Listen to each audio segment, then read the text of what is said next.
Hello दोस्तों। Welcome to my YouTube channel UPSC मेरी मंजिल। तो कैसे हैं आप लोग। आज हम लोग पढ़ेंगे एनसीईआरटी 11th क्लास की ज्योग्राफी।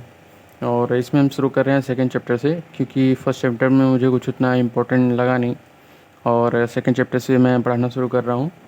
इसमें जितने भी टॉपिक हैं हम पूरा डिटेल में डिस्कस करेंगे, और इस पूरे सेशन को 11th क्लास की एनसीईआरटी को पूरा लास्ट तक हम पढ़ेंगे इसके साथ। और फिर उसके बाद 12th की पढ़ेंगे। अभी सेकंड पार्ट पढ़ रहे हैं हम लोग भौतिक भूगोल के मूल सिद्धांत, और इसको हम पूरा कंटिन्यू करेंगे। डेली एक एक क्लास में आप लोगों को पढ़ाते रहूँगा, और आप लोग मेरे साथ बने रहिए।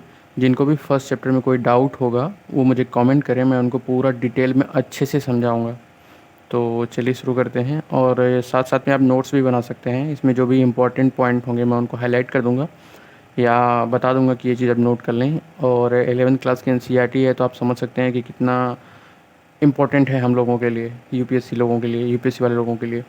तो मैं भी इसे 5-6 बार पढ़ चुका हूँ, और इसकी अच्छी खासी मेरे पास नोट्स हैं। मैं इसके आपको नोट्स भी प्रोवाइड करा दूंगा।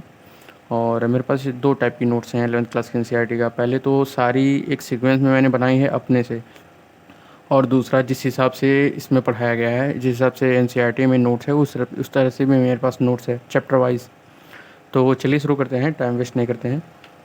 और पूरी क्लास मैं डिटेल में पढ़ाऊँगा, एकदम डीप में। तो चलिए शुरू करते हैं। ये ऊपर का इसमें कुछ खास नहीं है, तो जहाँ से इम्पोर्टेंट होगा मैं बस वही चीज़ें पढ़ाऊँगा। फालतू की चीज़ें जो इसमें कहानियाँ स्टोरीज़ हैं वो मैं नहीं पढ़ाऊँगा। तो चलिए शुरू करते हैं।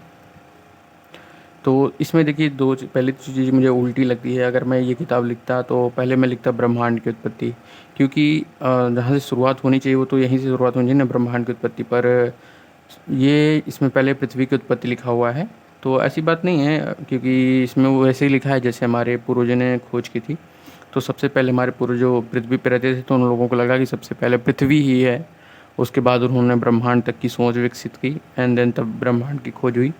तो पहले जो खोज हुई वो पहले पृथ्वी की उत्पत्ति का है। तो पृथ्वी की उत्पत्ति के दो सिद्धांत ऐसे माने जाते हैं, और जो ऑथेंटिक हैं वो मैं बताऊंगा। तो सबसे पहले जो सिद्धांत दिया उन्होंने, उनका नाम था बाफन। ठीक है, बाफन। इन्होंने करीबन 1742 ईस्वी के आसपास अपना सिद्धांत दिया था।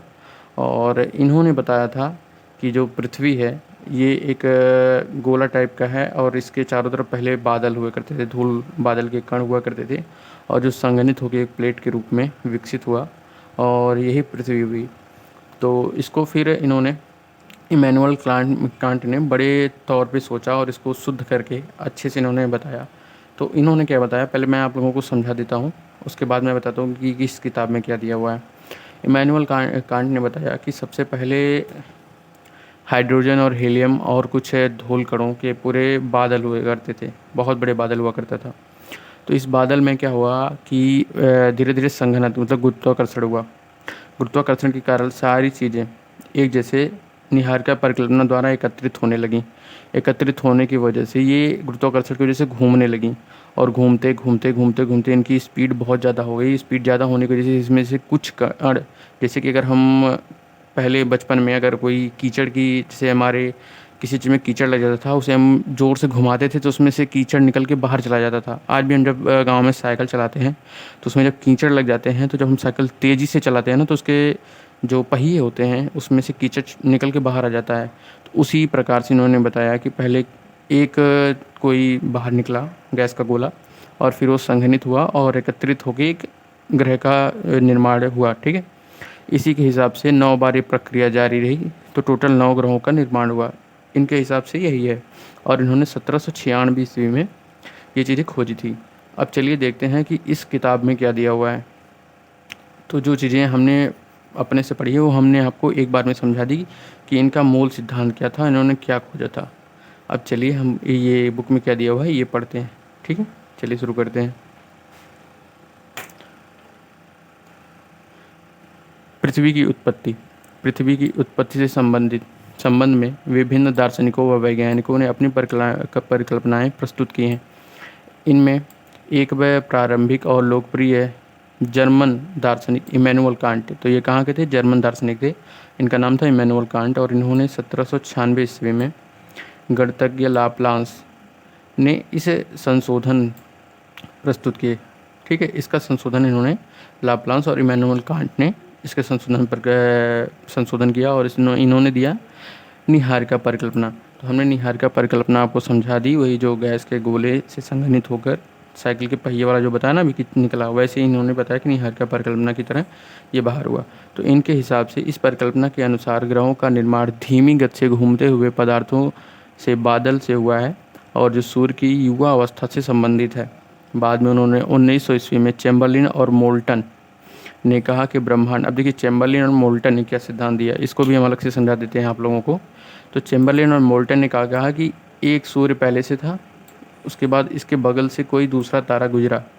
अब जैसे आप इमेजिन कर सकते हैं, जैसे मान लीजिए हम बाइक से या साइकिल से अगर कहीं मार्केट में जा रहे होते हैं और सामने से जब कोई ट्रक आता है तो हमें उसकी हवाओं से कितना बड़ा धक्का लगता है, ऐसे लगता है कि जैसे हम पीछे जा रहे हैं, मतलब एक टाइम के लिए ऐसा लगता है ना कि पीछे से कोई, मतलब सामने से कोई धक्का दे रहा है पीछे की तरफ। तो इन्होंने बताया कि सामने से कोई ऐसे बगल से कोई तारा गुजरा और बहुत बड़ा ऐसे निहारिका परिकल्पना, मतलब बादल के या धूल के बहुत बड़े पिंड की तरह था अंतरिक्ष में, और इसके बगल से कोई एक तारा गुजरा और तारा गुजरने की वजह से इसमें से एक ऐसे सिगार टाइप का निकला, क्योंकि बगल से अगर जैसे मान लीजिए कि अगर कोई धुआं है गोल सा, अगर उसके बगल से हम अपने हाथ से घुमाते हैं तो पूरा गोल का घूम के उसमें से ऐसे सिगार टाइप का निकलता है।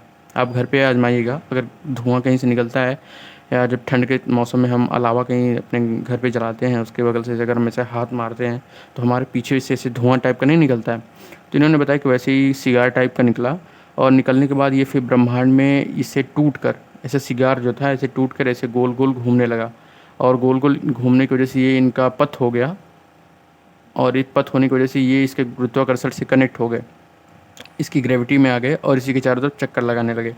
इसी की वजह से ये ग्रह का निर्माण हुआ और यहीं से इनको ब्रह्मांड तक की सोचने की परिकल्पना, जो इनका माइंड था, विकसित हुआ। तो ये है इमैनुअल कांट का। अब इसमें देखते हैं ये बुक में क्या लिखा हुआ है। चैम्बरलिन और मोल्टन का था। तो इन्होंने क्या बताया, इन्होंने कहा कि ब्रह्मांड में एक अन्य भ्रमणशील तारा सूर्य के नज़दीक से गुजरा। इसके परिणाम स्वरूप तारे के गुरुत्वाकर्षण से सूर्य सूर्य सतह से सिगार के, हमने वही बताया ना, सिगार के आकार का कुछ पदार्थ निकला। यह तारा जब सूर्य से दूर चला गया तो सूर्य सतह से बाहर निकला हुआ पदार्थ सूर्य के चारों तरफ घूमने लगा और यह धीरे धीरे संघनित होकर ग्रहों के रूप में परिवर्तित हो गया। पहले से पहले सर जेम्स सिंस और उसके बाद में हॉरोल्ड जेफरी ने इसका समर्थन किया, ठीक है। और यद्यपि कुछ समय बाद के तर्क सूर्य के साथ एक और साथी तारे होने के बाद बात मानते थे, यह द्वैतारिक सिद्धांत कहलाता है। इस सिद्धांत को हम द्वैतारिक सिद्धांत कहते हैं क्योंकि दो तारा था, इसी वजह से इसका नाम पड़ गया द्वैतारिक सिद्धांत। और एक ट्रिक भी है इनका चैम्बरलिन और मोल्टन का याद करने के लिए, क्योंकि इनका द्वैतारिक सिद्धांत था। द्वैतारिक मतलब दो तारा जो उसके बगल से गुजरा हुआ था, ठीक है। तो ये ट्रिक भी बन गई याद करने की। चलिए आगे देखते हैं। इन्होंने बताया कि नाम से द्वैतारिक सिद्धांत के नाम से जाना जाता है। इन्होंने 1950 ईस्वी में रूस में आर्टो सिडमन व जर्मन कार्ल वाइजास्कर ने निहारिका परिकल्पना प्रस्तुत की। निहारिका परिकल्पना में संशोधित किया जिनमें इनका विवरण भिन्न था। उसके विचार से सूर्य और सौर निहारिका से घिरा हुआ था जो मुख्यतः हाइड्रोजन और हीलियम धूल कणों की बनी हुई थी। तो अभी ना हमने आप लोगों को बताया ना, जो सबसे पहले था निहारिका परिकल्पना कि सूर्य धूल कणों से, हीलियम और हाइड्रोजन गैसों के धूल कणों से घिरा हुआ था। घिरा होने की वजह से इसमें हीलियम और हाइड्रोजन के अणुओं में क्रिया होने लगी, जिसकी वजह से इसमें ऊर्जा उत्पन्न हुई। जब हीलियम और हाइड्रोजन अपने में क्रिया करते हैं तो उसमें जो संघनन की क्रिया होती है और उसके बाद इसमें ऊर्जा उत्पन्न होती है। तो इनके क्या कहते हैं, केमिस्ट्री में जब इनको हम मतलब एक दूसरे से क्रिया कराते हैं तो इसमें ऊर्जा उत्पन्न होती है जिससे ये गर्म होते हैं। गर्म होने की वजह से इनमें क्रियाएं उत्पन्न होती हैं और ये गुरुत्वाकर्षण, ग्रेविटी इनमें बढ़ती है। ग्रेविटी बढ़ने की वजह से और हीट बढ़ने की वजह से इनमें घूमने की प्रक्रिया उत्पन्न होती है। घूमते घूमते घूमते घूमते जब ये बहुत ज़्यादा स्पीड में हो जाते हैं तो इनके कुछ कण टूट के बाहर निकलते हैं जो ग्रह बन गए। 9 कण टूट के बाहर निकले जो ग्रह बन गए और ये सूर्य बन गया। तो इसी को कहते हैं पूरी निहारिका परिकल्पना। अब देखिए बुक में क्या दिया हुआ है, यही समझाया हुआ है, ठीक है। निर्माण से कहाँ गया, यहाँ पे इन कणों के घर्षण व टकराने की वजह से एक चपटी तस्तरी या आकृति बादल का निर्माण हुआ। अभिवृद्ध प्रक्रम द्वारा ही ग्रहों के निर्माण हुए हैं, उसी को अभिवृद्ध प्रक्रम कहते हैं। अंततोगत्वा वैज्ञानिकों ने पृथ्वी के अन्य ग्रहों की ही नहीं वरन पूरे ब्रह्मांड की उत्पत्ति से संबंधी समस्याओं में समझने का प्रयास किया। तो निहारिका परिकल्पना के द्वारा ही पूरे ब्रह्मांड को समझने का इन्होंने प्रयास किया कि पूरे ब्रह्मांड की उत्पत्ति कैसे हुई होगी।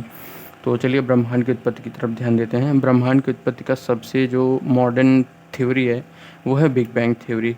तो मैं पहले बिग बैंग थ्योरी को आप लोगों को समझा देता हूँ कि बिग बैंग थ्योरी क्या है। तो बिग बैंग थ्योरी के अनुसार क्या है कि इन लोगों का, चलिए पहले हम पढ़ते हैं, उसके बाद फिर बिग बैंग थ्योरी आप लोगों को समझाते हैं इसमें क्या है, ठीक है, आप लोगों को भी थोड़ा क्लियर हो जाए। आधुनिक समय में ब्रह्मांड की उत्पत्ति संबंधित सिद्धांत बिग बैंग थ्योरी है। तो अभी तो बिग बैंग थ्योरी को ही मान रहे हैं।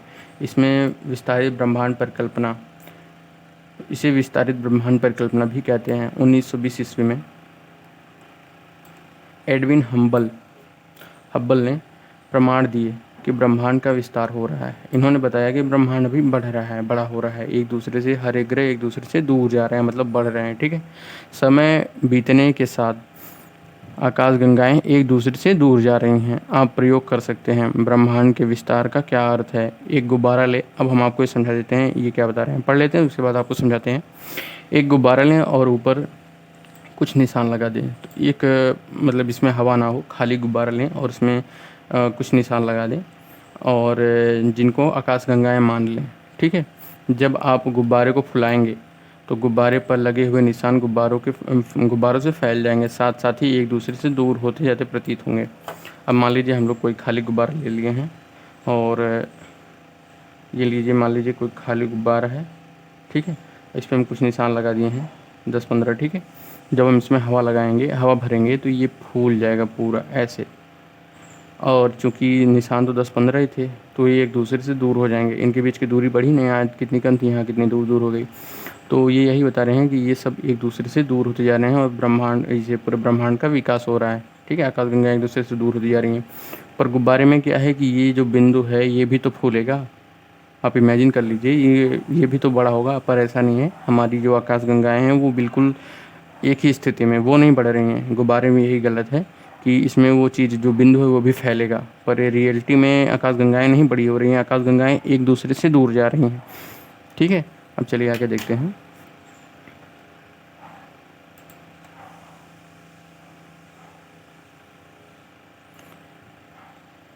और परिणाम स्वरूप ब्रह्मांड विस्तारित हो रहा है। यद्यपि आप यह पाएंगे कि गुब्बारे में लगे हुए चिन्हों के बीच की दूरी अतिरिक्त चिन्ह स्वयं भी बढ़ रहा है। तो ये बता रहे हैं कि जो चिन्ह भी वो भी बढ़ रहा है, पर ऐसा नहीं है, जबकि यह तथ्य अनुरूप नहीं है, वह सही नहीं है, ठीक है। बस आकाशगंगाएं एक दूसरे से दूर जा रही हैं। वैज्ञानिक मानते हैं कि आकाशगंगाओं के बीच की दूरी बढ़ रही है, परंतु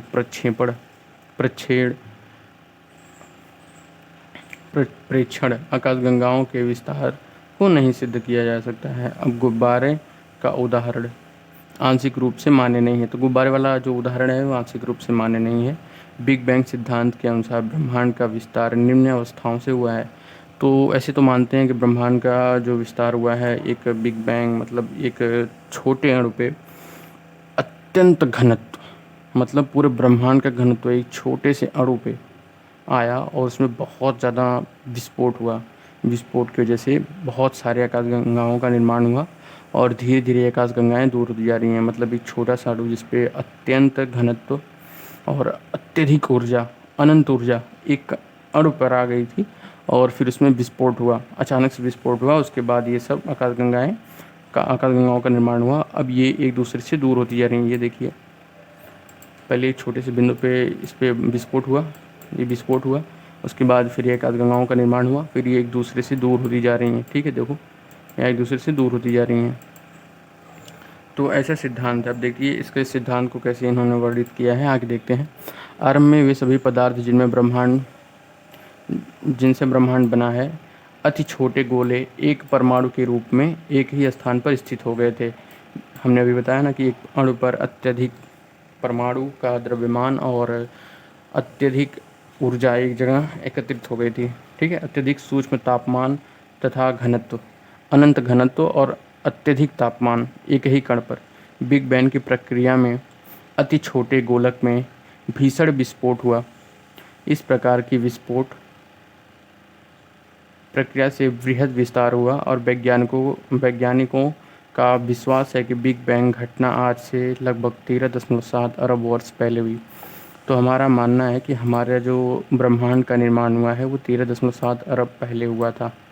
ठीक है, तो इसमें पहले विस्फोट हुआ, विस्फोट होने के बाद ये आकाशगंगाएं बनी, उसके बाद फिर धीरे धीरे इसमें विस्तार हुआ और धीरे धीरे सारी चीज़ें बनी। ठीक है, अब आगे देखते हैं। अरब वर्ष पहले हुए था। ब्रह्मांड का विस्तार आज भी जारी है, तो ब्रह्मांड अभी भी कहीं ना कहीं बढ़ रहा है, एक दूसरे से दूर जा रहा है। विस्तार के कारण कुछ ऊर्जा पदार्थों में परिवर्तित हो गई। तो जो कुछ ऊर्जा है पदार्थ में, जैसे कि अभी आगे देखते हैं, जैसे तारे में परिवर्तित हो गई। विस्तार के कारण कुछ ऊर्जा पदार्थ में परिवर्तित हो गई, जो विस्फोट बैंग के बाद सेकेंडों में अल्प। देखिए हमारे वैसे ब्रह्मांड का जो उत्पत्ति है वो कितने में माना जाता है, लगभग 0.23 या 0.4 सेकेंड के अंदर ही पूरे ब्रह्मांड का निर्माण माना जाता है। तो ये वही बता रहे हैं। ठीक है, मतलब वो छोटा सा अणु जो विस्फोट हुआ 0.4 सेकेंड में ही पूरे ब्रह्मांड का निर्माण हो गया और उसके बाद प्रक्रिया धीरे हो गई और अभी धीरे धीरे ही पूरे ब्रह्मांड का विकास हो रहा है, धीरे धीरे ब्रह्मांड बढ़ रहा है। तो वो जो सबसे पहला प्रक्रिया हुआ था वो 0.4 सेकेंड या 0.23 सेकेंड ऐसी मान्यता है, इतने में ही हुआ था। आगे देखते हैं। इसके बाद विस्तार की गति धीमी पड़ गई। बिग बैंग होने के आरंभ में 3 मिनट के अंतर्गत पहले परमाणु का निर्माण हुआ। तो जब बिग बैंग हुआ उसके बाद 0.4 सेकेंड में पूरे ब्रह्मांड में, मतलब पूरे अंतरिक्ष में आकाशगंगाएं फैल गईं विस्फोट के बाद। उसके बाद सबसे पहला अणु लगभग 3 मिनट के अंदर सबसे पहला अणु बना। किसकी वजह से बना, जब हीलियम और हाइड्रोजन अपने में क्रिया किए होंगे और सारे जो गैसीय कण रहे होंगे वो गुरुत्वाकर्षण की वजह से कलेक्ट हुए होंगे। कलेक्ट होने की वजह से सबसे पहला अणु बना 3 मिनट के बाद। ठीक है, आप लोग शायद समझ गए होंगे। आगे देखते हैं। बिग बैंग से 3 लाख वर्ष के दौरान तापमान लगभग 4500 केल्विन गिर गया। अब बिग बैंग के बाद मतलब जो छोटे से अणु पे इतना ज़्यादा तापमान था वो लगभग 4500 केल्विन घट गया 3 लाख वर्ष के दौरान। परिणाम स्वरूप पदार्थों का निर्माण हुआ। ब्रह्मांड में पदार्थशील हो गया। ब्रह्मांड जो है पारदर्शी हो गया, मतलब जो गैस थी वो कहीं ना कहीं संघनित होने लगी। जब हीलियम और हाइड्रोजन आपने में क्रिया करने लगे तो गैस में जो धूल कण थे वो सब संघनित होने लगे, एक जगह एकत्रित होने लगे, जिसकी वजह से आकाशगंगाओं और ग्रहों और तारों का निर्माण हुआ। ठीक है, देखते हैं। ब्रह्मांड के विस्तार का अर्थ है आकाशगंगाओं के बीच की दूरियों के विस्तार का होना। ठीक है, हायल ने इस विकल्प की स्थिर अवस्था संकल्पना के नाम को प्रस्तुत किया। इस संकल्पना के अनुसार ब्रह्मांड किसी भी समय में एक ही जैसा रहा है। अब देखिए इनका क्या मानना है। हॉयल इन्होंने कहा है कि ब्रह्मांड ना कभी बिग बैंग का शिकार हुआ है, ना कभी इसमें कोई बदलाव हुआ है, ब्रह्मांड जैसा था वैसा ही है। हालांकि ये बिल्कुल गलत है, क्योंकि हम भी जानते हैं कि ब्रह्मांड का विकास हो रहा है। आप भी पढ़ेंगे तो आप भी आगे जान जाएंगे कि ब्रह्मांड का विकास हो रहा है। हर एक चीज़ एक दूसरे से दूर जा रही है। वैसे मैंने देखा है कि ये शायद बुक में कहीं लिखा नहीं हुआ है, बट हम लोग अपनी नॉर्मल ज़िंदगी में देखिए कि पहले की अपेक्षा जब हम सब गांव में हुआ करते थे तो एक जॉइंट फैमिली हुआ करते थे। ऐसे समझिए, अपने तौर पे लेके समझिए कि जब हम लोग पूर्वज थे, हमारे पूर्वज थे जो वो गांव में एक समूह के टाइप रहते थे, जिससे कि पूरा का पूरा गांव ही एक ही परिवार हुआ करता था। उसके बाद धीरे धीरे विकास हुआ, हम लोगों में फूट पड़ी, हम लोग बदले, अलग हुए। फिर एक परिवार, एक ही गांव में 2 परिवार, 3 परिवार, 4 परिवार, फिर एक दूसरे से हम दूर होते गए। आज कंडीशन ऐसी हो गई है कि हमारे ही भाई बहन, हमारा ही परिवार हमसे कई 100 किलोमीटर दूर है और हम उनसे शाम को या सुबह बस एक फ़ोन कॉल पे बात करते हैं। इतनी दूरियां बढ़ गई हैं। तो वैसे ही आप ब्रह्मांड में लीजिए कि हर एक चीज़ ऐसे ही दूर एक दूसरे से होती चली गई है। ठीक है, अपने से अगर देखिए, सबसे किसी भी सब्जेक्ट को समझने के लिए ना सबसे बड़ी होती है कनेक्टिविटी। अगर आप किसी चीज़ को कनेक्ट करके पढ़ते हैं ना, एक दूसरे को समझ के पढ़ते हैं, तो वो चीज़ें ना कभी भूलती नहीं हैं। अब देखिए मैं लगभग 1.5 साल से तैयारी कर रहा हूँ और मुझे आज इतना कॉन्फिडेंस हो चुका है कि मैं किसी भी सब्जेक्ट को एक बार पढ़ के उसको एनालाइज करके उसको लगभग 60% समझ लेता हूँ और सेकेंड रिवीजन में मेरा लगभग 95% हो जाता है। तो मैं कैसे पढ़ता हूँ, मैं एक दूसरे सब्जेक्ट को कनेक्ट कर देता हूँ। अब जैसे मैंने ज्योग्राफी पढ़ी थी, उसके बाद मैंने हिस्ट्री पढ़ना स्टार्ट किया। तो हिस्ट्री और ज्योग्राफी में लगभग 40% का जो मैक्सिमम एक चीज़ें मिलती हुई होती हैं, क्योंकि जहाँ भी अगर मान लीजिए कोई चीज़ कोई घटना घट रही है तो ज्योग्राफिकल मैप में घटेगी या ज्योग्राफिकल मौसम में घटेगी। तो सारी चीज़ें एक दूसरे से कनेक्ट होती हैं, जिसकी वजह से वहाँ का मौसम, वहाँ का क्षेत्र, वहाँ की वातावरण, वहाँ की चीज़ें, वहाँ के खाने का, वहाँ का पहनने का और वहाँ का कल्चर, सारी चीज़ें इसे ज्योग्राफी पे डिपेंड होती है, जो जो हिस्ट्री में होती है। तो एक दूसरी चीज़ों को हम कनेक्ट करके अगर पढ़ते हैं ना, तो मेरे दोस्त बहुत ही अमेजिंग फीलिंग आती है और बहुत जल्दी समझ में आ जाता है। तो एक दूसरे से पहले कनेक्ट करना सीख लीजिए। सबसे बड़ी चीज़ होती है कनेक्टिविटी। अगर आपको कनेक्टिविटी आ गई तो कोई भी, मेरे दोस्त, कोई भी सब्जेक्ट बहुत हार्ड नहीं होता। तो चलिए देखते हैं आगे। यद्यपि ब्रह्मांड के विस्तार संबंधित अनेक प्रमाणों के मिलने पर वैज्ञानिक समुदाय अब ब्रह्मांड विस्तार सिद्धांत पर पक्षधर है। ठीक है, तो अब इसी बिग बैंग थ्योरी पे ही सब का मत है। अब देखते हैं उसके बाद तारों का निर्माण। अब देखिए इसने पहले क्या बताया, पहले पृथ्वी का निर्माण बताया, फिर ब्रह्मांड का, अब तारे का। तो अब आगे देखते हैं तारे का, मतलब सारी चीज़ें इसमें आगे पीछे करके लिखी हुई हैं। तो मैंने जो नोट्स बनाई हैं वो सीक्वेंस में बनाई है। तो जिनको भी मेरी नोट्स अगर चाहिए वो मुझे कमेंट करिएगा, मैं उनको नोट्स दे दूँगा। तो चलिए देखते हैं। प्रारंभिक ब्रह्मांड में ऊर्जा व पदार्थ का वितरण समान नहीं था। तो देखिए समान तो कहीं भी नहीं है, अपनी पृथ्वी में देख लीजिए, ऊर्जा का वितरण हर जगह समान नहीं है। जैसे कि हम लोग पृथ्वी में देखते हैं, हमारी जो चट्टानें हैं ना, वो भी कई लेयर में बटी हुई हैं। तो जो सबसे कठोर चट्टान है वो सबसे नीचे एक करोड़ में, फिर उसके हल्की, उससे उसके बाद उससे उससे हल्की, फिर उससे हल्की, फिर उससे हल्की, इसलिए कई लेयर में बटी हुई है। ऐसे ब्रह्मांड में भी था, ऊर्जा का जो वितरण था सब जगह समान नहीं था। घनत्व में आरंभिक विभिन्नता, गुरुत्वाकर्षण बलों में विभिन्नता आई, जिनके परिणाम स्वरूप पदार्थ एकत्रित हुआ और यह एक आकाशगंगाओं के विकास का आधार बना। तो इन्होंने क्या बता रहा है कि जैसे कि ब्रह्मांड में जब बिग बैंग का विस्फोट हुआ, उसके बाद आकाशगंगाओं में जहाँ ग्रेविटी ज़्यादा थी, वहाँ आसपास के गैसों को वो अपनी तरफ खींचने लगा। अब जैसे कि ये देखिए, इसमें दिखाता हूँ मैं आपको। अब जैसे मान लीजिए यहाँ पे ग्रेविटी बहुत ज़्यादा हो गई थी, इस जगह पे ग्रेविटी बहुत ज़्यादा होगी, तो ये आसपास के जितने भी धूल कण, जितने भी गैस होंगी, सबको अपनी तरफ आकर्षित करेगा। आकर्षित गुरुत्वाकर्षण की वजह से चारों तरफ इसके घूमने लगेंगे, और घूमने की वजह से, ऐसे घूमने की वजह से ही यहाँ पे ब्रह्मांड या मैं वो सॉरी हाँ, आकाशगंगा का निर्माण होगा ग्रेविटी की वजह से। और फिर तारा कैसे बनते हैं? अब देखिए मान लीजिए तो बहुत बड़े पैमाने पे है। अब तारा क्या है, इसमें से कोई एक कण ले लीजिए, एक कण, और यहाँ पे ग्रेविटी बहुत ज़्यादा है, तो इसके आसपास घूमने वाले जितने भी धूल कण, जितने भी गैस होंगे, सब एक जगह एकत्रित होने लगेंगे। एकत्रित होने की वजह से इसमें हीलियम और हाइड्रोजन की क्रिया उत्पन्न हो जाएगी। हीलियम हाइड्रोजन की क्रिया उत्पन्न होने की वजह से इसमें जो अणु होंगे, इसमें जो गैस के छोटे छोटे कण होंगे, वो एक दूसरे से कनेक्ट होने लगेंगे। किससे? ससंजन बल से। जब आप केमिस्ट्री पढ़ेंगे तो उसमें जानते होंगे ससंजन बल क्या होता है। एक अणु जब दूसरे अणु से जुड़ता है, कनेक्ट होता है, इसे ससंजन बल कहते हैं। तो इसमें धूल कण और हीलियम हाइड्रोजन के जितने भी कण थे, सब एक दूसरे से कनेक्ट होने लगे। कनेक्ट होने की वजह से एक दूसरे से जुड़ने लगे, और जब हीलियम हाइड्रोजन और अन्य जब कण एक दूसरे से कनेक्ट हुए, जुड़े, संघनित हुए, तो इनमें हीट उत्पन्न हुई, एनर्जी उत्पन्न हुई। जब एक गर्म हुए तो ये लिए तारा का निर्माण किया इन्होंने। जैसे हमारा सूर्य है तारा, तो इसमें हीलियम और हाइड्रोजन की हमेशा क्रिया चलती रहती, और जब तक ये हीलियम हाइड्रोजन की क्रिया चलती रहेगी तब तक सूर्य हमारा चमकता रहेगा। और ऐसे ही जब गैस कलेक्ट हुए, धूलकण कलेक्ट हुए, तब तारे का निर्माण हुआ। अब आगे हम लोग पढ़ते हैं, देखते हैं बुक में क्या दिया हुआ है। गुरुत्वाकर्षण बलों में विभिन्नता आई और जिसके परिणाम स्वरूप पदार्थ एकत्रित हुआ। यह एकत्रित आकाशगंगाओं के विकास का आधार बना। एक आकाशगंगा असंख्य तारों का समूह होती है। ठीक है, तो मतलब उसमें कई सारे लाखों तारे मिलके ऐसे ऐसे एक आकाशगंगा का निर्माण करते हैं। ठीक है, आगे देखते हैं। आकाशगंगाओं का विस्तार इतना अधिक होता है कि उसकी दूरी हजारों प्रकाश वर्ष मापी जाती है। एक अकेले आकाशगंगा में लगभग 80,000 या 1,50,000 प्रकाश वर्ष के बीच हो सकता है। देखिए इनके बीच की दूरी कितनी ज़्यादा है, 1,50,000 वर्ग। सोचिए, मतलब बहुत ज़्यादा, आप इमेजिन नहीं कर सकते इतना। और एक आकाशगंगा का निर्माण की शुरुआत हाइड्रोजन गैस से बने विशाल बादल के संचयन से होता है, जिसे निहारिका या नेबुला कहा जाता है। तो निहारिका भी हमने आप लोगों को समझाया है। आगे देखते हैं।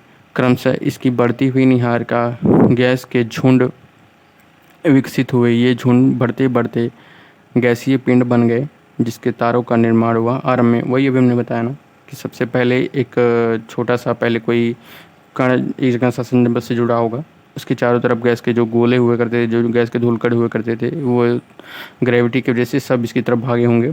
और फिर इसके बाद इसमें क्रिया हुई होगी, एक कण दूसरे कण से संसंजन बल से एक दूसरे से कनेक्ट हुए होंगे, और धीरे धीरे ये धूलकण बढ़ते बढ़ते एक तस्तरी रोमा बना होगा, और फिर धीरे धीरे इसमें क्रिया होने की वजह से इसमें हीट आई होगी, और धीरे धीरे ये तारा बना होगा नेबुला प्रक्रिया से। इस पूरे प्रक्रिया को नेबुला प्रक्रिया या निहारिका प्रक्रिया कहते हैं। निहारिका निर्माण आरंभ हुआ। ऐसे विश्वास किया जाता है कि तारों का निर्माण लगभग 5 से 6 अरब वर्ष पहले हुआ था। ठीक है, आगे देखते हैं। ये पढ़ लेते हैं, ये कुछ इम्पोर्टेंट होता है इसमें। प्रकाश वर्ष समय का नहीं वरन दूरी की माप है। जो प्रकाश वर्ष है वो समय नहीं है, दूरी है। जैसे किलोमीटर में हम यहाँ की दूरी देखते हैं ना, वैसे ही दूरी है। प्रकाश की गति 3 लाख किलोमीटर प्रति सेकंड होती है। मतलब 1 सेकंड में 3 लाख किलोमीटर होता है। और यहाँ तो देखिए आप कितना है, 1,50,000 प्रकाश वर्ष है। तो 1,50,000 प्रकाश वर्ष में कितने घंटे होंगे, फिर उसमें कितने मिनट होंगे, फिर उसमें बाद कितने सेकंड होंगे। और 1 सेकंड में 3 लाख किलोमीटर की दूरी है, तो सोचिए कितना दूर एक दूसरे से होंगे। ठीक है, इमेजिन करिए बस। और ये कितना अमेजिंग है, ये जादू ही है उस टाइम के लिए, जब उस टाइम हमारे साइंटिस्ट इस चीज़ की खोज किए होंगे। तो सोचिए कितना अमेजिंग रहा होगा उस टाइम पे ना, बहुत ही अमेजिंग। अभी भी अमेजिंग है, क्योंकि इतनी दूरियों का पता लगाना बहुत ही अमेजिंग है। वह एक प्रकाश वर्ष होता है 9.46 इंटू 1012 मतलब 1012 किलोमीटर के बराबर होता है। पृथ्वी पर सूर्य की औसतन दूरी 14,95,98,000 किलोमीटर है। तो सोचिए इसकी अपेक्षा ये कितना कम है, 14,95,98,000 वर्ग किलोमीटर। ये हमारे सूर्य से पृथ्वी की दूरी है, इसको आप नोट कर लीजिए। ठीक है, ये चीज़ें तो वैसे ये डाटा सबको पता होता है। प्रकाश वर्ष के संदर्भ में यह प्रकाश वर्ष का केवल एक 8.311% ही है। ठीक है, अब ग्रहों का निर्माण, अब देखते हैं हम ग्रहों का निर्माण कैसे हुआ, हमारी पृथ्वी का निर्माण कैसे हुआ, और अन्य जो हमारे ग्रह हैं हमारे चारों तरफ घूम रहे हैं उनका निर्माण कैसे हुआ, देखते हैं। ग्रहों का विकास निम्नलिखित अवस्थाएं मानी जाती हैं। तारे निहारिका के अंदर गैसों का गुंथित झुंड है। जो तारे हैं, अभी हमने आप लोगों को बताया कि तारा जो निर्माण हुआ है वो निहारिका से के ही वजह से हुआ है। और निहारिका क्या है, एक गैसों का झुंड है। ठीक है, मतलब गैस क्या, बादलों का झुंड है पूरा। ठीक है, गुंथित झुंड है। गुरुत्वाकर्षण बल से ही गैसियस बादल में क्रोड का निर्माण होता है। तो जब ये मान लीजिए कि कोई ब्रह्मांड मतलब वो तारा है, और इसमें गैस भरी हुई है चारों तरफ से, और जब इसमें गुरुत्वाकर्षण बढ़ेगा तो ये क्रोड का मतलब एक प्लेट का निर्माण करेगा। इस तरह से आप समझते जाइए। इस गैसियस क्रोड के चारों तरफ गैस व धूलकण की घूमती हुई तस्तरी का विकास होता है। ठीक है, आगे देखते हैं। अगली अवस्था में गैसियस बादल का संघनन आरंभ हो जाता है। क्रोड को ढकने वाला पदार्थ छोटे गोले के रूप में विकसित हो जाता है। इसको हम पढ़ के फिर आपको डिटेल में समझाते हैं, एकदम अच्छे से, एकदम शॉर्ट में।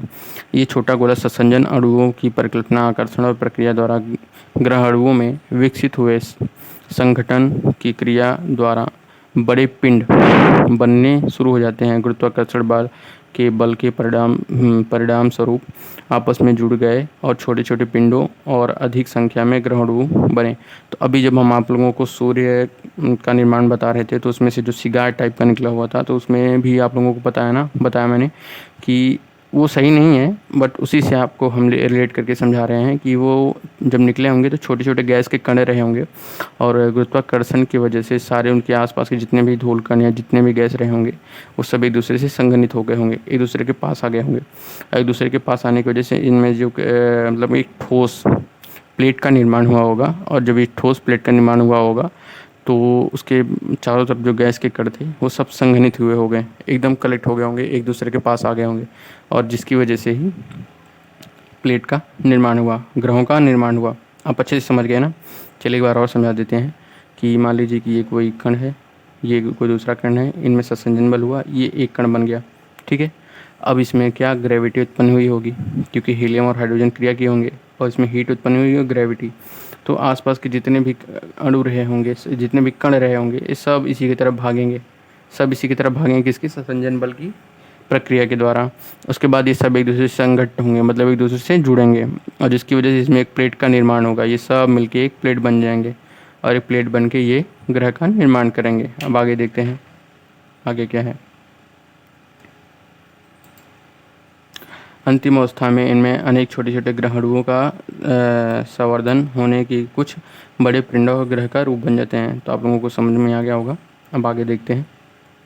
अब देखते हैं सौरमंडल का निर्माण कैसे हुआ। तो ग्रह का निर्माण कैसे हो गया, निहारिका परिकल्पना से, ठीक है। इसमें भी वही माना जाता है कि निहारिका परिकल्पना का जो सिद्धांत है, वैसे इसमें भी गैस जो एकत्रित हुई होंगी, संघनित हुई होंगी, जिसकी वजह से जो है ग्रह का निर्माण हुआ। अब आगे देखते हैं हम सौरमंडल का निर्माण कैसे हुआ। और कि थोड़ा पानी पी लेते हैं।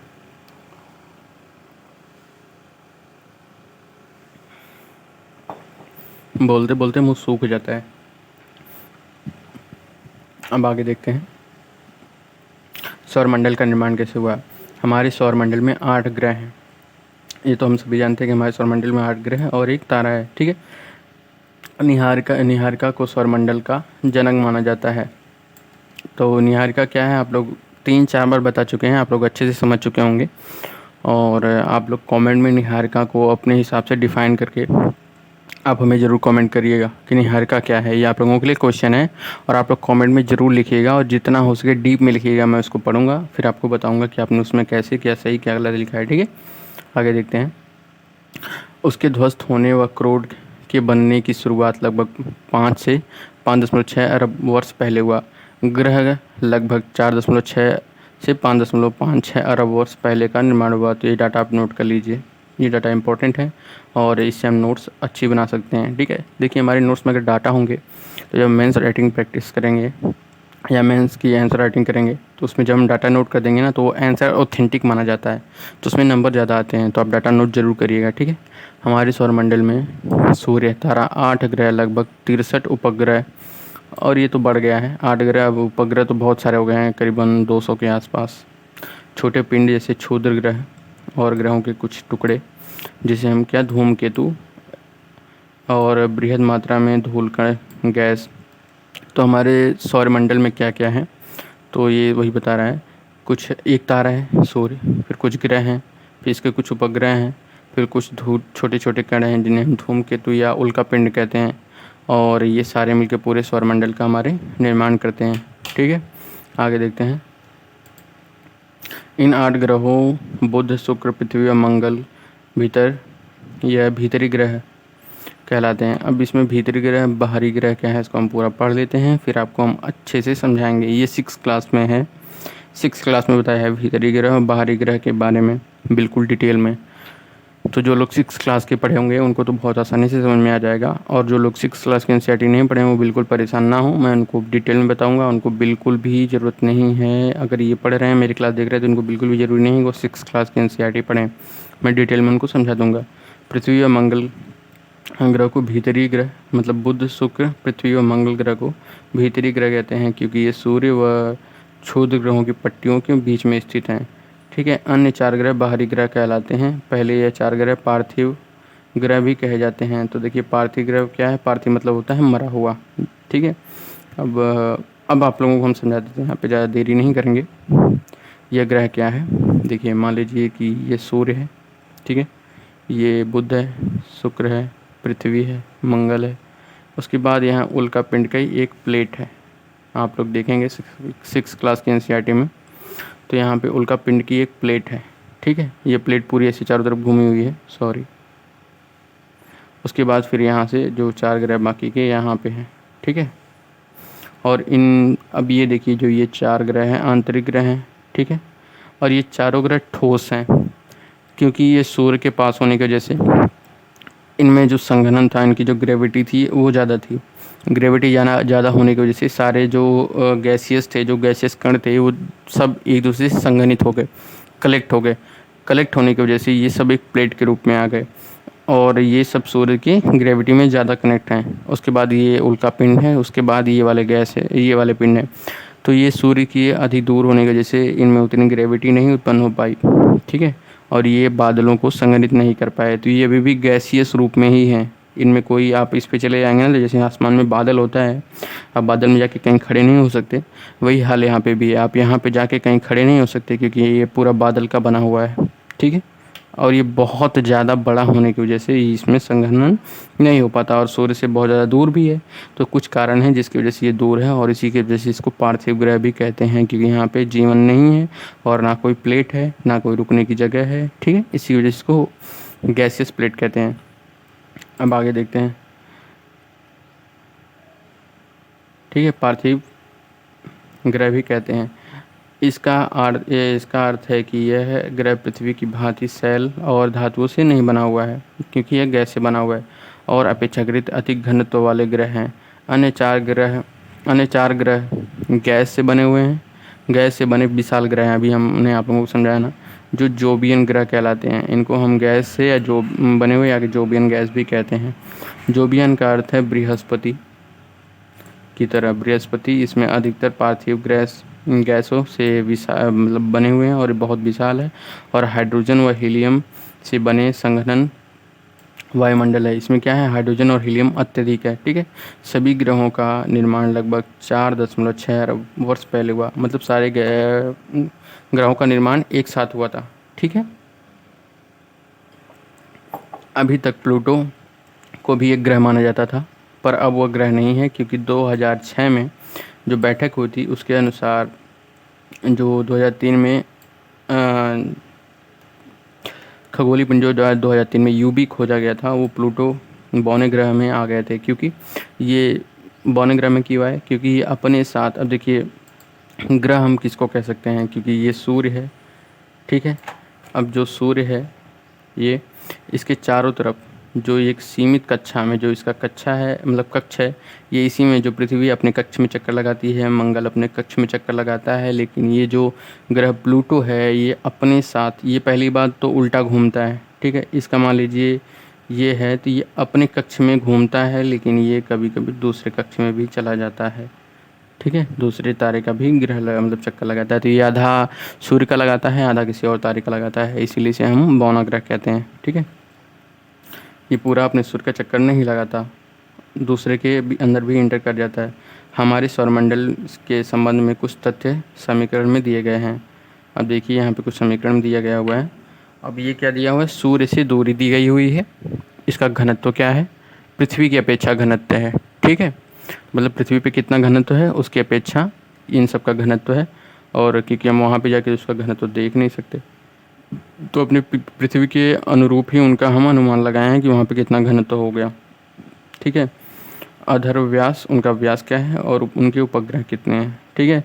तो ये जो बुध है, इसकी दूरी कितनी है हमारी पृथ्वी से, ये पृथ्वी की दूरी दी गई हुई है, ना कि सूर्य से दूरी, ठीक है।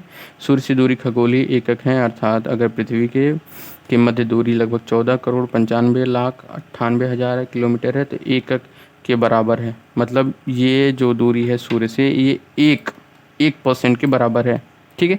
मतलब एक है, जो 14,95,98,000 है, ये एक माना गया हुआ है। तो अब ये बुध की दूरी है, 1 से कम है, इसलिए पॉइंट में है। शुक्र की दूरी 1 से कम है, इसलिए ये है। पृथ्वी 1 मानी गई है, इसलिए 1 है, ठीक है। उसके बाद मंगल जो है इतना अधिक है, फिर बृहस्पति है जो इसका 5 गुना है, और शनि जो इसका 9 गुना है, यूरेनस जो इसका 19 गुना है, और नेपच्यून तो 30 गुना है। अब इसका घनत्व देखिए, बुध में घनत्व सबसे ज़्यादा, उसके बाद शुक्र में भी घनत्व बुध से ज़्यादा है, थोड़ा नहीं कम है। उसके बाद पृथ्वी का घनत्व ये है, फिर घनत्व घटता जाएगा। मंगल का घनत्व उससे कम है, उसके बाद उससे कम है, फिर सबसे ज़्यादा कम घनत्व, ऐसे घनत्व घटता चला गया। शनि का घनत्व सबसे कम है, क्योंकि इसमें गैसियस पिंड ज़्यादा है, ठीक है। उसके बाद अर्धव्यास, इनका व्यास क्या है। उसके बाद उपग्रह, किसके कितने उपग्रह हैं, तो ये उपग्रह का डाटा सही नहीं है, आप लोग उपग्रह का डाटा एक बार गूगल से मिला लीजिएगा, ठीक है। आगे देखते हैं, अब देखिए पृथ्वी की उत्पत्ति एवं विकास। तो पार्थिव ग्रह जनक तारे के बहुत समीप बने हैं जहां अत्यधिक तापमान के कारण गैस संघनित नहीं हो पाई है और घनीभूत भी ना हो सकी है। अब देखिए जो पार्थिव ग्रह हैं वो हमारे पृथ्वी की तरह वहाँ पे सूर्य से बहुत ज़्यादा दूरी होने की वजह से वहाँ के गैस संघनित नहीं हो पाए हैं, और संघनित ना हो जाए पाने की वजह से वहाँ पे गैस जो घूमती रहती है, वहाँ पे कोई तस्तरी नहीं है, कोई प्लेट नहीं है, जिसकी वजह से वह पार्थिव ग्रह की श्रेणी में आ जाते हैं। ठीक है। अब सौर्य वायु सूर्य के नज़दीक ज़्यादा शक्तिशाली थी। ठीक है। अतः पार्थिव ग्रहों से ज़्यादा मात्रा में गैस व धूलकण उड़ा ले गई। पवन इतनी शक्तिशाली न होने के कारण जैविन ग्रहों से गैस नहीं हटा पाई। अब जैसे हमारे बुध ग्रह पे गैस नहीं है क्योंकि सूर्य की अत्यधिक प्रकाश के कारण वहाँ की गैस जो है अंतरिक्ष में उड़ गई। ठीक है। लेकिन हमारे पृथ्वी पे एक आवरण है जिसे हम ओजोन परत कहते हैं, और कुछ हमारे पृथ्वी पे जो मतलब गैसें हैं जो हमारी पृथ्वी पे रह चुकी हैं, मतलब हैं, वो उड़ी नहीं हैं, जिसकी वजह से हम जिंदा हैं और हम जीवित ग्रह के रूप में हैं। और इन जो ये ग्रह हैं, जो पार्थिव ग्रह हैं, जो शुक्र हैं, अरे जो नेपच्यून है, ये सब दूर है सूर्य से, बहुत अधिक दूर होने की वजह से वहाँ पे सूर्य का प्रकाश नहीं जा पाता अच्छे से, और जिसकी वजह से वहाँ का गैस हटा नहीं हुआ है, और ना वहाँ पे संघनित हुआ है, ना प्लेट बनी है, ना वहाँ का गैस हटा हुआ है, मतलब सारी की सारी चीज़ें गैस से ही बनी हुई हैं। ठीक है। ये अंतर है हमारे में और उन ग्रहों में।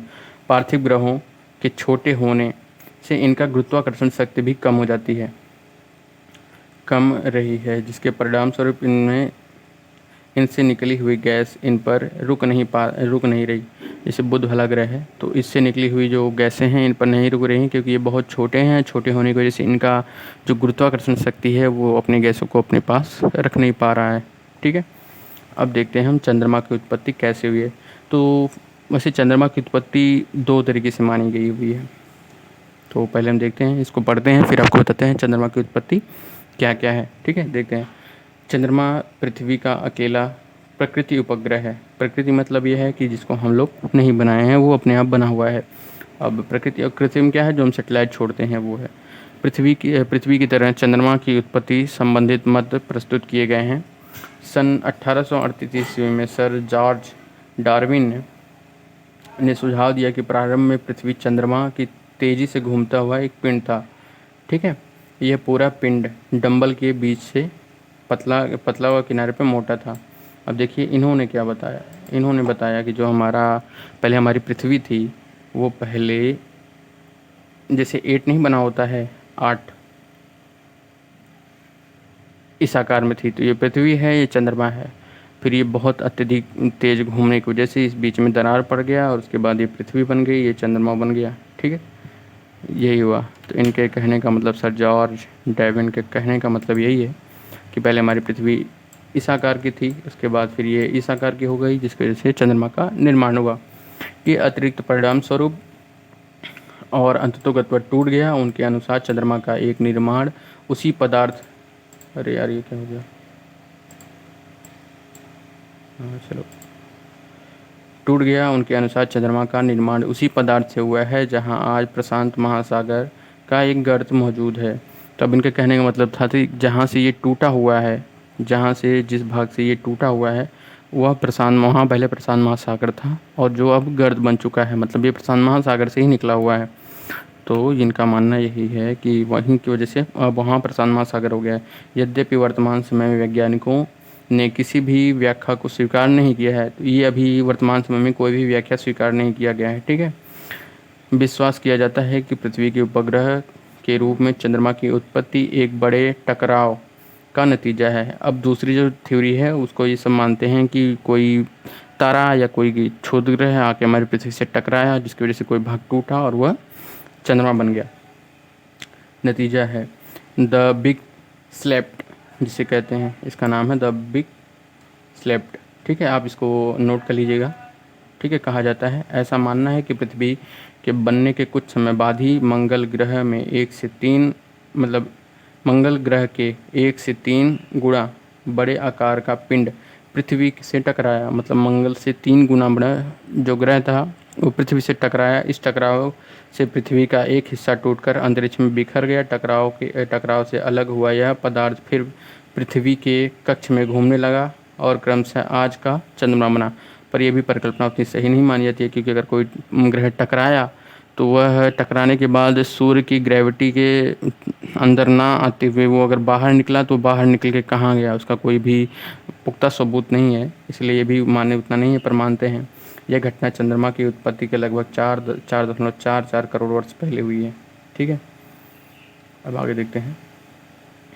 वह हीलियम से बना है। यह आज की पृथ्वी के वायुमंडल में बहुत ही अलग था। अतः कुछ ऐसी घटनाएं एवं क्रियाएं अवस्था में हुई होती हैं जिनमें चट्टानें और विवरण गर्म पृथ्वी और सुंदर ग्रह के परिणाम स्वरूप जहाँ बहुत सा पानी तथा जीवन के अनुकूल वातावरण उपलब्ध हैं। अगले ही कुछ भागों में आप पढ़ेंगे कि लगभग 460 करोड़ साल के दौरान इस ग्रह पर जीवन विकसित हुआ है।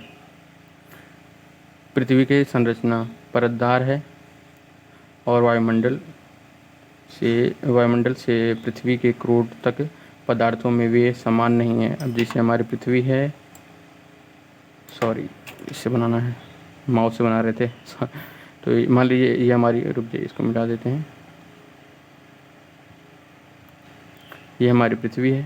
ठीक है, अब ये इसमें कई सारे प्लेट हैं।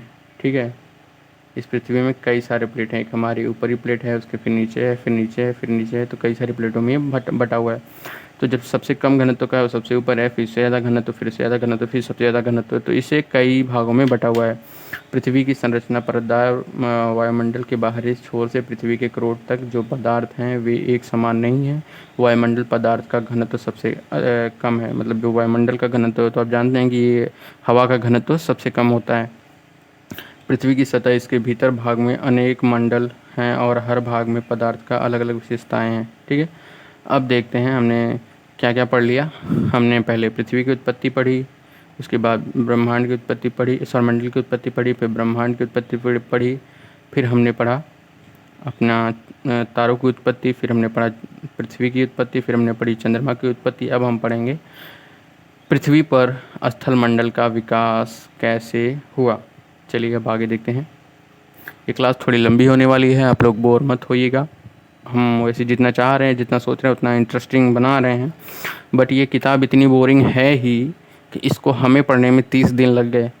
ठीक है, तो ये बहुत बोरिंग है, पर जितना इंटरेस्ट हम डाल सकते हैं उतना इंटरेस्ट डाल रहे हैं। आप लोगों को अलग अलग हम तरीके, अलग अलग समझाने के तरीके बिल्कुल अपने डीप में, अपने लैंग्वेज में और अपने थिंकिंग में अपने से रिलेट करके हम समझा रहे हैं। जैसे साइकिल का हो गया और ख़ुद से अपने परिवार से हो गया, ऐसे ही उदाहरण हम देके आप लोगों को इंटरेस्टिंग तरीके से समझाने की कोशिश कर रहे हैं। पर क्या करें, ये इतनी बोरिंग है ही कि इसको ऐसे ही समझाना पड़ रहा है।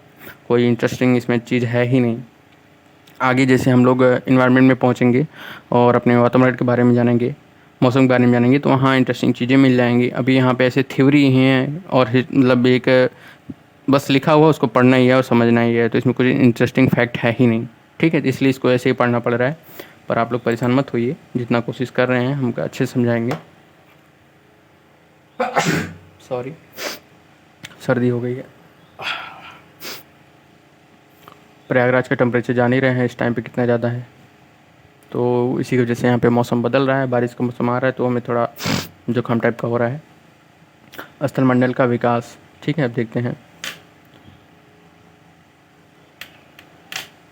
ग्रहाणु व दूसरे खगोलीय पिंड ज़्यादातर एक जैसे ही घने और हल्के पदार्थों के मिश्रण से बना हुआ है। जो ग्रहाणु है और जो पिंड है, उल्का पिंड है, वो सब लगभग एक ही पदार्थ से जैसे बने हुए हैं।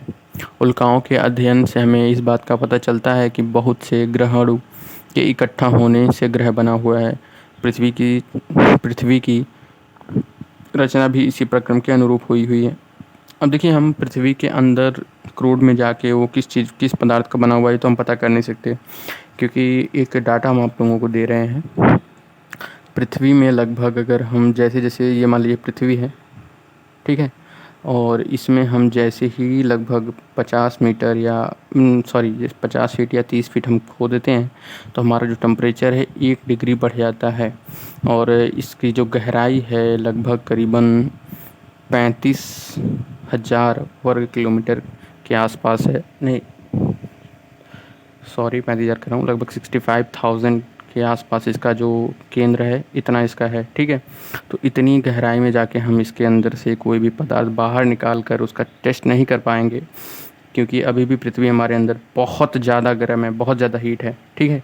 तो हम लोग जो पृथ्वी की सतह को जानने की कोशिश करते हैं वो कैसे करते हैं, तो मान लीजिए कभी भूकंप आ गया उसकी वजह से, या कोई उल्का पिंड हमारे पृथ्वी पे आ गया, क्योंकि ब्रह्मांड में जितनी चीज़ें बनी हुई हैं सब एक ही चीज़ से बनी हुई हैं, जो हैं धूलकण और हाइड्रोजन, हीलियम और कुछ पदार्थ, जो ऐसा लगता है कि हमारी पृथ्वी भी उसी उन्हीं चीज़ों से बनी हुई है, ठीक है।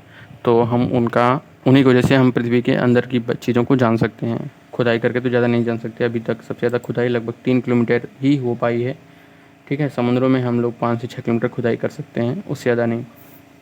जब पदार्थ गुरुत्वाकर्षण के कारण संघनित हो रहा होता है तो इनमें इकट्ठा हुए पिंड ने पदार्थ को प्रभावित किया, इससे अत्यधिक ऊष्मा उत्पन्न हुई। यह क्रिया जारी रही और उत्पन्न ताप से पदार्थ पिघलने लगे।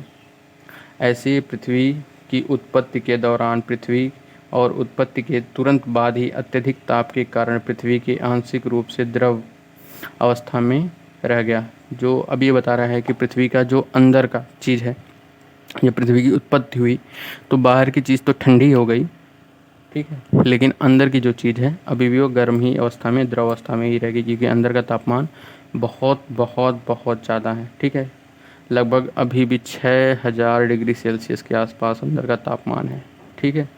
अब आप इमेजिन कर सकते हैं तापमान की अधिकता के कारण हल्के व भारी घनत्व जो हल्के पदार्थ थे वो पृथ्वी की सतह पे आ गए। अब कोई भी चीज़ तो ऊपर ही तैरेगी ना, क्योंकि अंदर तरल अवस्था में हो गया है, तो जितनी भारी चीज़ें होंगी वो अंदर चली जाएंगी, और जो हल्की चीज़ें होंगी जो जिनका घनत्व कम होगा वो बाहर चली आएंगी, ठीक है। के कारण हल्के व भारी घनत्व मिश्रण वाले पदार्थ घनत्व अंतर के कारण अलग होना शुरू हो गए। इसी अलगाव व भारी पदार्थ जैसे लोहा पृथ्वी के केंद्र में चले गए और हल्के पदार्थ की सतह या ऊपरी भाग की तरफ आ गए। अब जितने भी लोहा थे वो सब अंदर चले गए और जितने भी हल्के पदार्थ थे वो सब बाहर आ गए। तो अब आप लोग कहेंगे अगर सारे लोहे अंदर चले गए तो हमें मिलते कहाँ से हैं? तो भूकंप की क्रिया से, सुनामी और ज्वालामुखी की क्रिया से कुछ अंदर की क्रोड और कुछ अंदर की चीज़ें बाहर भी तो आती हैं, जिसकी वजह से हमें लोहे मिलते हैं, ठीक है। समय के साथ और यह ठंडा होता हुआ ठोस के रूप में परिवर्तित हो गया।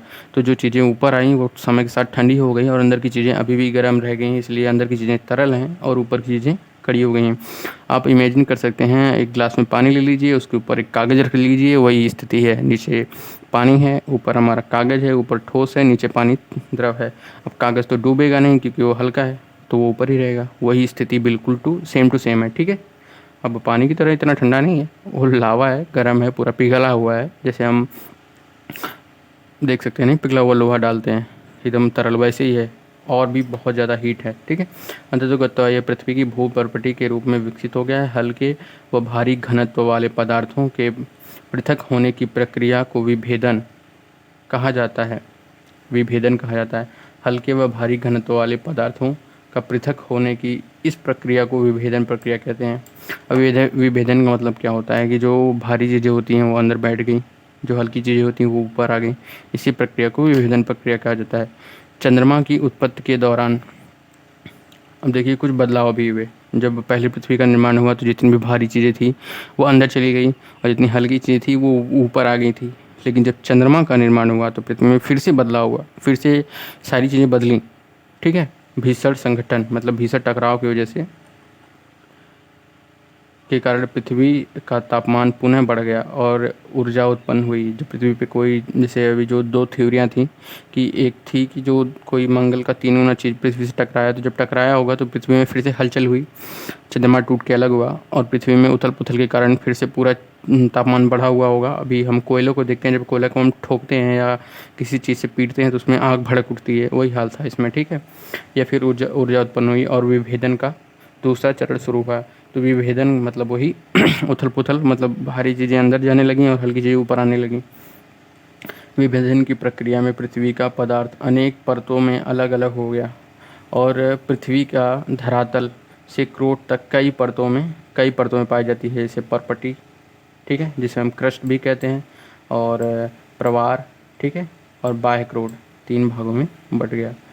परपटी जो सबसे ऊपर का है, प्रवार जो नीचे है, उसके बाद बाह्य क्रोड जो बाहर की है, ठीक है। और आंतरिक क्रोड जो सबसे अंदर की है। बाह्य क्रोड भी अंदर ही है, उसका नाम बाह्य क्रोड है, क्योंकि आंतरिक क्रोड से ये ऊपर है, इसलिए इसका नाम बाह्य क्रोड है।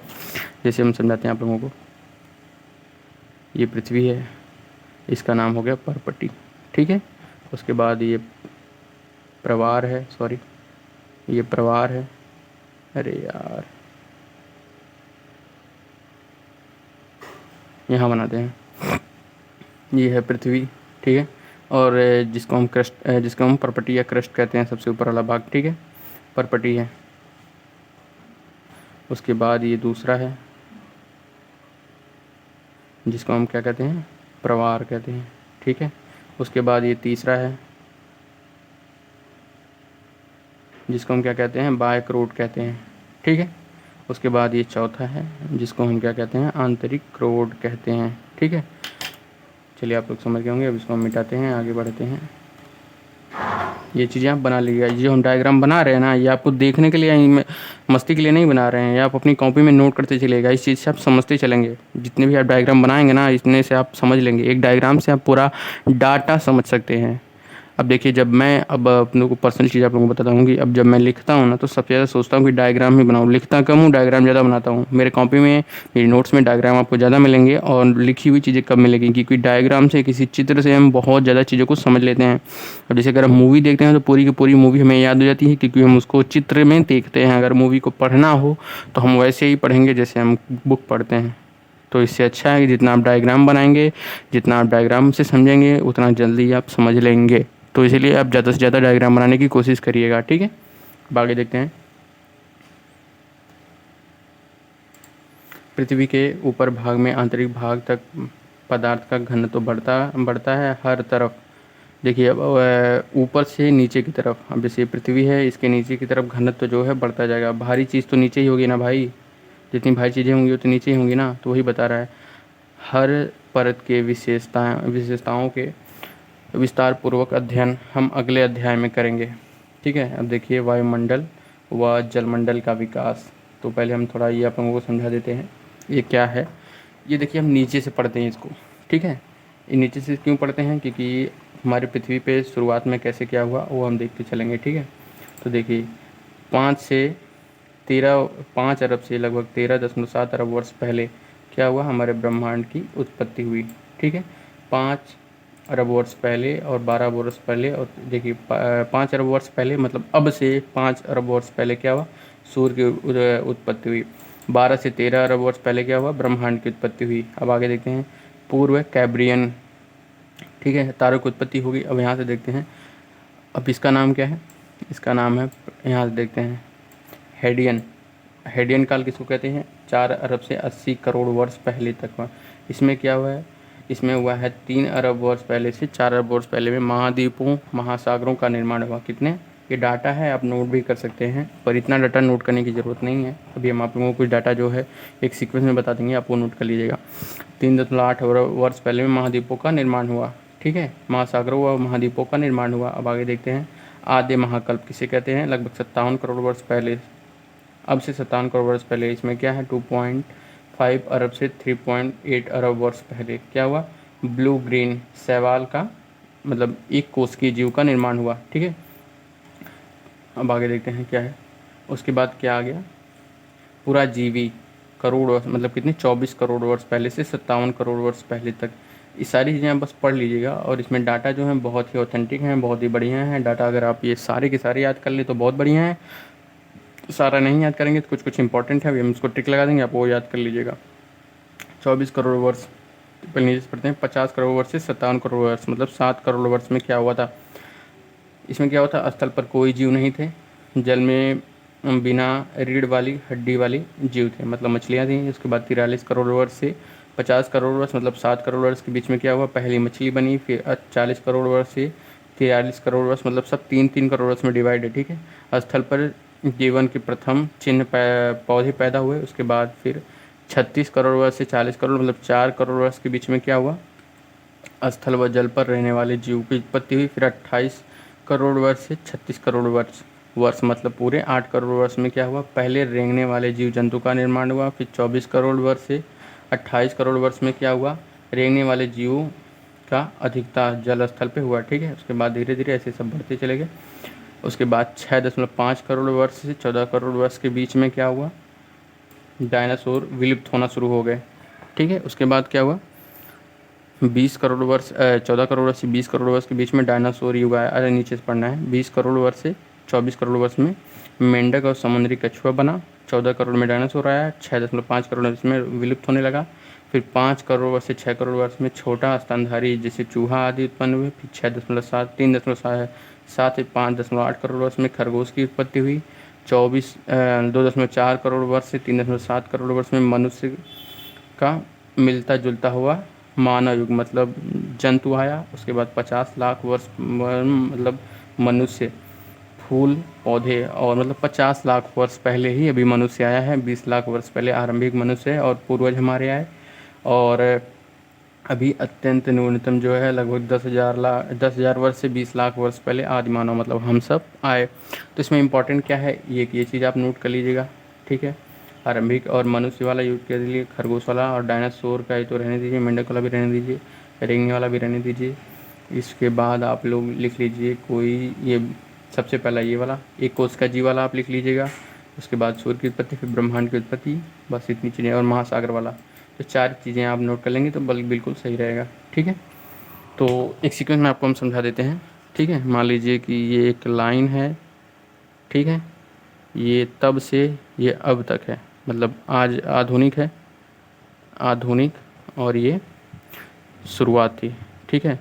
तो सबसे पहले ब्रह्मांड की उत्पत्ति कब हुई थी, उसके बाद हमारे पे हमारा ग्रह कब बना, फिर हमारे यहाँ स्थल मंडल कब बना, सबसे पहला जीव कौन सा आया, उसके बाद हड्डी वाला जीव कौन सा आया, फिर मानव की पहली चीज़ें कहाँ से मिलती, मतलब मानव का पहला 50 लाख वर्ष पूर्व मानव जैसा कोई चीज़ आई थी धरती पे।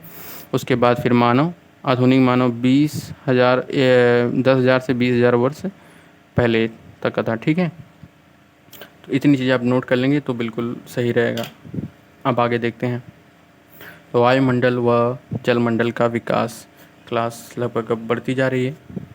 1 घंटा हो चुका है पर आप लोग ज़्यादा नहीं हैं, हम इसको पढ़ के ख़त्म कर सकते हैं। चलिए देखते हैं।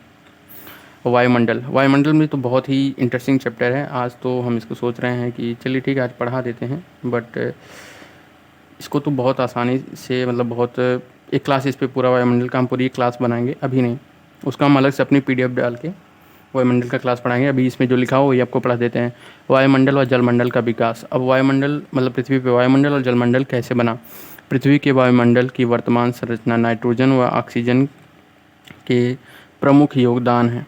अब जैसे कि हमारी पृथ्वी जब बन गई उसमें नाइट्रोजन, और वर्तमान में नाइट्रोजन एवं ऑक्सीजन जब एक दूसरे से संघनित हुए फिर बादल का निर्माण हुआ, और बादल बनने की वजह से फिर यहाँ पे बारिश हुई, और कई लाख वर्ष तक लगातार बारिश ही हुई।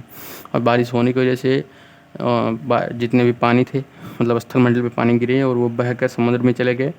समुद्र में बहने की वजह से ऊपर से जब पानी नीचे आए तो अपने साथ अवगाध लेकर आए, तो पृथ्वी पे जहाँ उबड़ खाबड़ था वो भरा गया। जब पूरा भर गया तो मैदान बन गया, और जितने पानी थे सब महासागरों में चले गए। तो आज की हमारी पृथ्वी का निर्माण हुआ। अब आप इससे एक बात में समझ लिए, अब पढ़ते हैं इसको, देखते हैं क्या हुआ। वायुमंडल की संरचना व संगठन 8वें अध्याय में की बात में हम करेंगे, 8वें अध्याय में है, ठीक है। वर्तमान वायुमंडल का विकास 3 अवस्थाओं। इसकी पहली अवस्था में आदिकाल वायुमंडल गैस का ह्रास हुआ। दूसरी अवस्था में पृथ्वी के भीतर से निकलने वाली भाप एवं जलवाष्प से वायुमंडल का विकास, वायुमंडल में सहयोग व विकास में सहयोग हुआ। अंत में वायुमंडल की संरचना जैव मंडल के प्रकाश संश्लेषण प्रक्रिया से संशोधित हुआ। अब ये क्या बताना चाहता है, सबसे पहले क्या हुआ,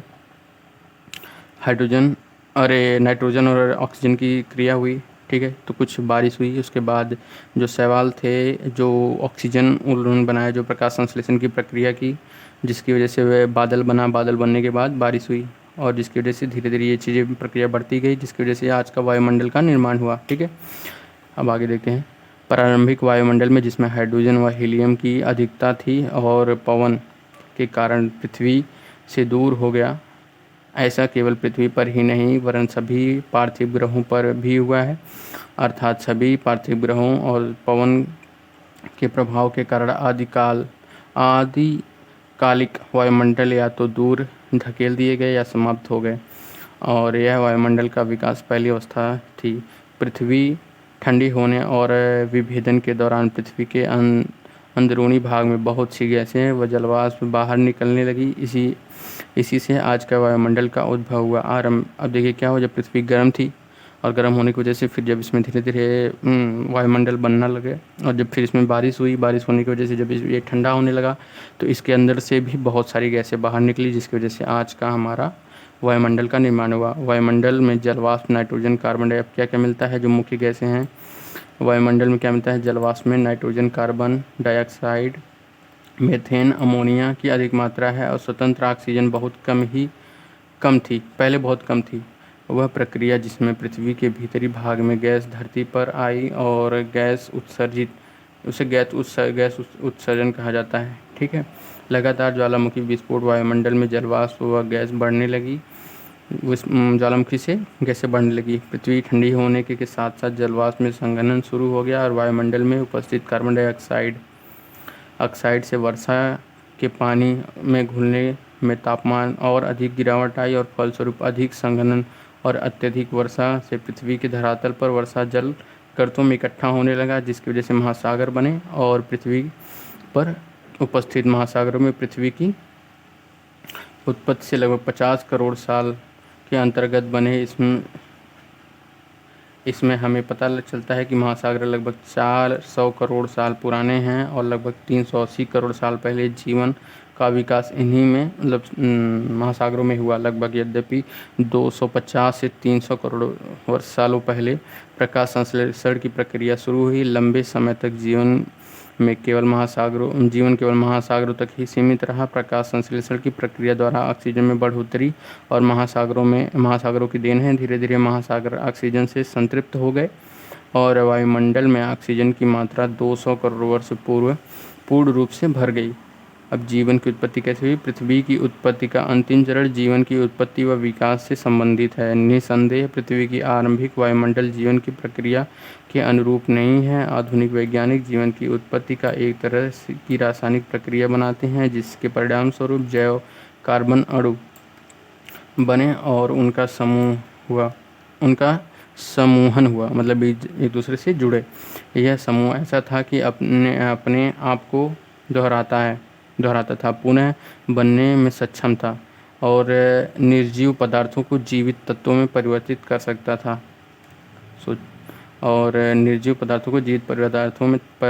सकता था। हमारे ग्रह पर जीवन के चिन्ह अलग अलग समय और चट्टानों पर मिलते हैं। जीवाश्म के रूप में 300 करोड़ वर्ष पुरानी भूगर्भिक शैल में पाई जाने वाली सूक्ष्मदर्शी संरचना आज भी किसी शैवाल की संरचना से मिलती जुलती है और यह कल्पना की जाती है कि इससे पहले समय में साधारण संरचना वाली शैवाल रही होगी। यह माना जाता है कि जीवन का विकास लगभग 380 करोड़ वर्ष पहले आरंभ हुआ। एक कोशिका जीव में आज के मनुष्य तक के जीवन का विकास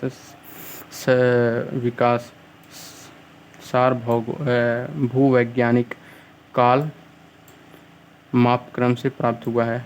ठीक है, सार भूवैज्ञानिक काल मापक्रम से प्राप्त किया जा सकता है। भूवैज्ञानिक काल मापक्रम पृष्ठ 18 पर दर्शाया गया है। आगे हम देखेंगे पृष्ठ 18 पर ये कुछ प्रश्न हैं, आप इनको अच्छे से सॉल्व कर लीजिएगा और हम क्लास यहीं पे एंड करते हैं। और बहुत बहुत धन्यवाद आप लोगों को पूरा क्लास देखने के लिए, और अगली क्लास हम कल अपलोड करेंगे।